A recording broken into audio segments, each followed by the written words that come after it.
Hi, second one this morning. These are half the normal size, uh, mainly because I've got a couple of lovely triple mounts here that I've inherited. So I'm painting for that size. So I've just roughly drawn some lines on the paper as for my margins. Not as straight as Alan Owen, of course, but then he was a signwriter. I was only a mere draftsman for part of my life.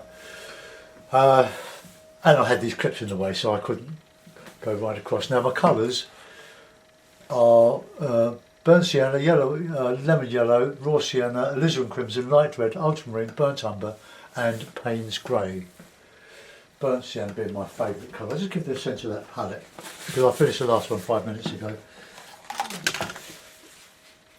Just get that nice and clean. I'm working these mainly from a previous painting, but all my paintings are made up. Well, they are these days. I don't use really reference material other than my own work. That's for watercolours anyway. I'm using the hake. I've also got one of my sables. There we are. This setup is as wide as I can make it, so that you can see the mixing and the paper and the demonstration. Right, okay, so plenty of colour in this, I hope. A bit of a background, so everything's going to be concentrated towards the centre. So that's what I normally do with this is Archer's £140 rough, fabulous paper. Just put a bit of water, don't soak it, just put a bit on the surface, and it's the way I used to paint in the old days before I got into oils for years, just sort of right across. Because I like my skies, I don't really like to do complex skies. They take too long. I'm not saying I can't do them, as I used to, but a bit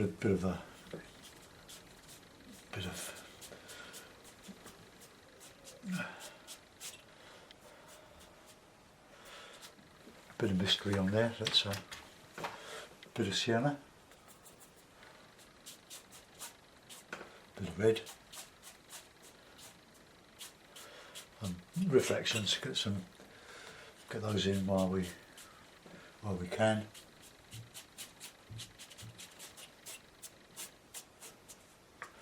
Might have to dry that.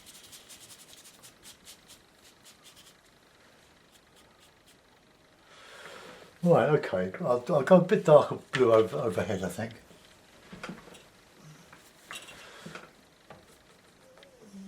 I usually mix a bit of alizarin with my blues,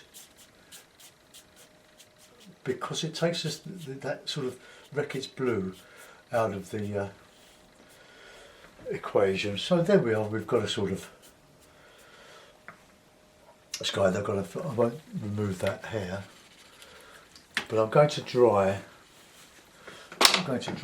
So headphones on.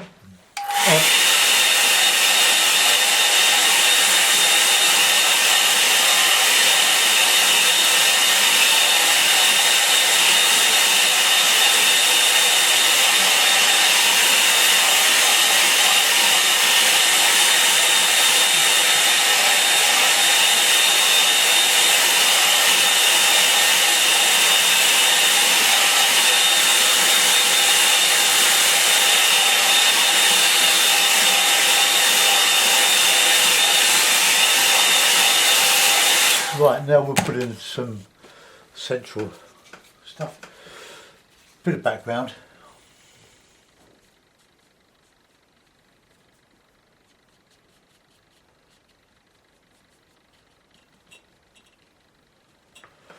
And we'll put in some nice autumny sort of colours.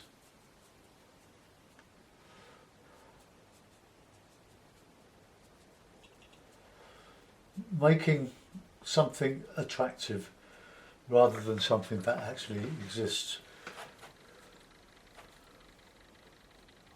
So let's just put in a bit of blue and that over that.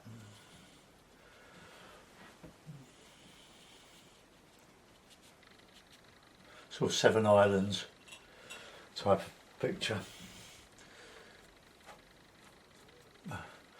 I mean, summer trees are lovely and all that, but they're not as dramatic as autumn or winter. So we want all this lovely colour in this. It's sort of doodling, so a bit of Payne's grey and a bit of burnt sienna, just to get in just a bit of, I might put some green in, just some shadows and bits of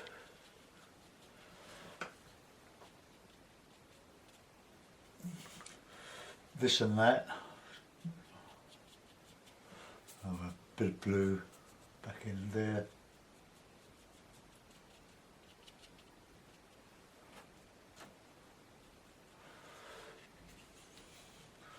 Get some red back in there. Try not to get symmetrical shapes with all this. A bit of dark in there. See, that's a bit, what I'll do, it won't be so bad.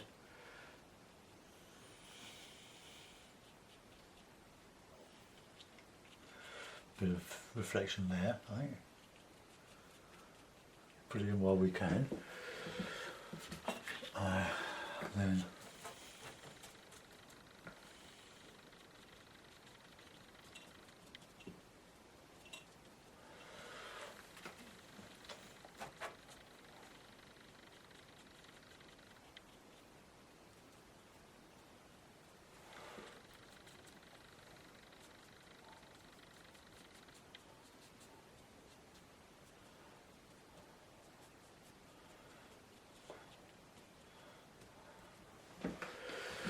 okay, well, you can make of that what you will.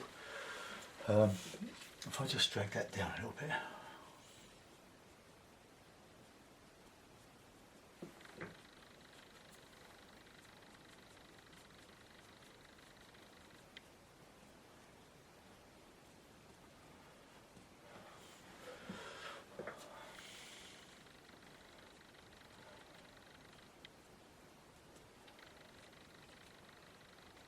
Okay, let's put a bit of beach in now.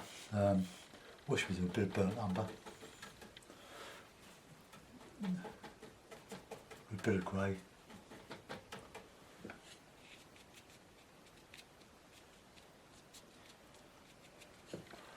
For the colour.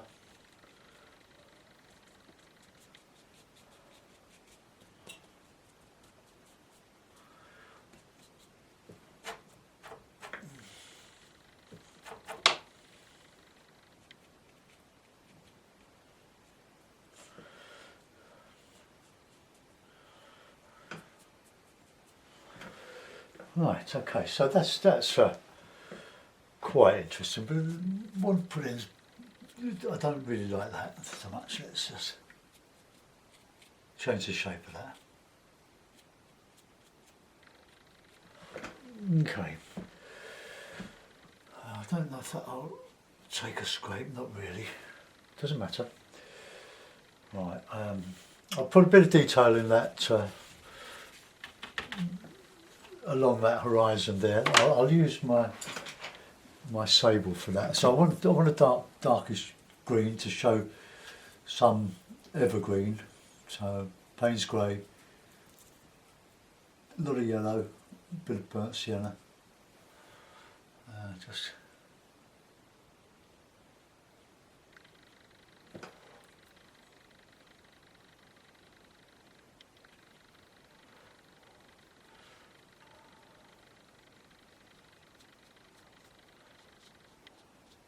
got a dry brush now. Want some darker stuff in there.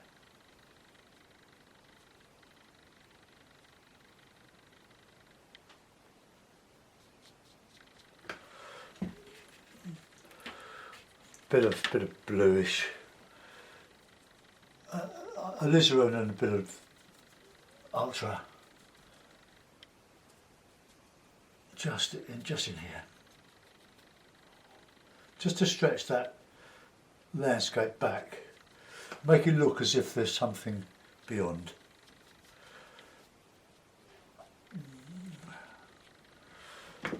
Okay, now just a bit of a dry, so take headphones off.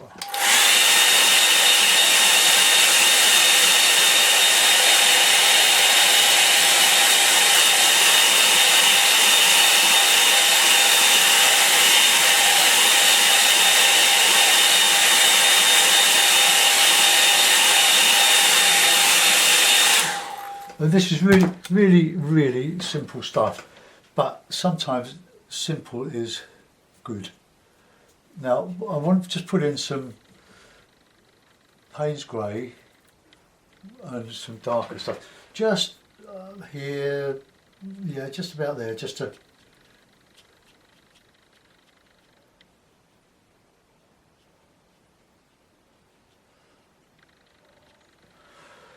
right. Okay, now we're getting some good dark in there.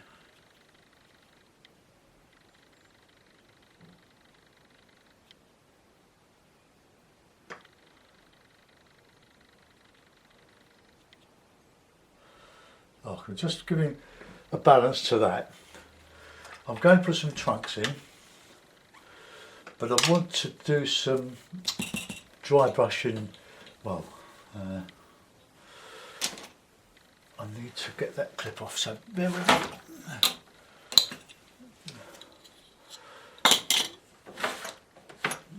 Oh, we're still there, yep. Some Payne's grey, bit of red in that, so.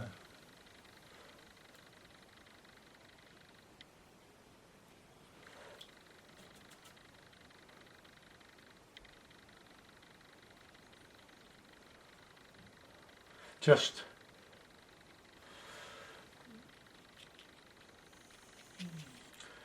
try and bring some of those chunks down here a little bit in the water.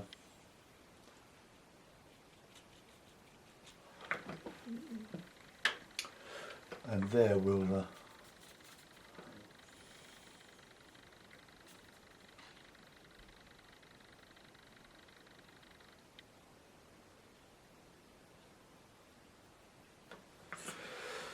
that's not quite dry there.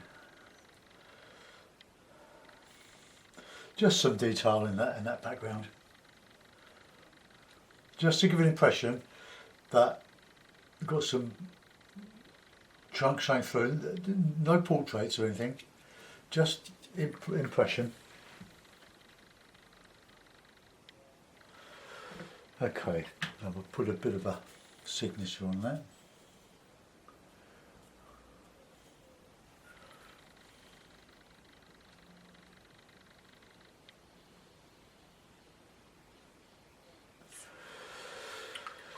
And a bird or two.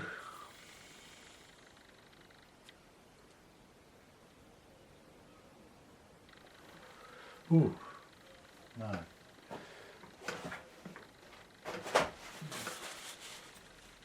Don't like him.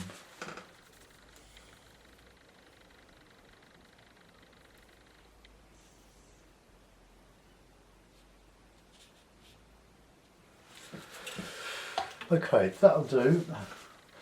Just a quick impression of doodling with your watercolours, making it up, just making a picture rather than a copy of anything. I can't stress that enough. Of course, it's your paint and your paper. You can do what you like with it. I'm only just showing you what the way that I go. Don't want that wet. Okay, that's yeah, that'll do. Well, there we are. Another Lakeland scene. Whoops. I don't want that to slide down, so let's just put one at make sure the horizon's horizon.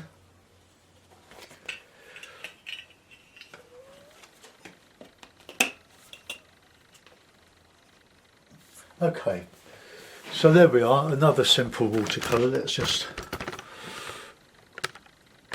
I know I make it look easy because I have done lots and lots of them. Let's see if I can get that more square there. That's quite a nice mount, isn't it? Well, there we are. It's just a simple view across a pond or a lake, Seven Islands, my local beauty spot. I do idealise it. It doesn't actually look like that. There are 7 islands on this small lake or a large pond. Small islands, I mean very small islands. But I hope you enjoyed those two. Thank you for watching. Bye bye.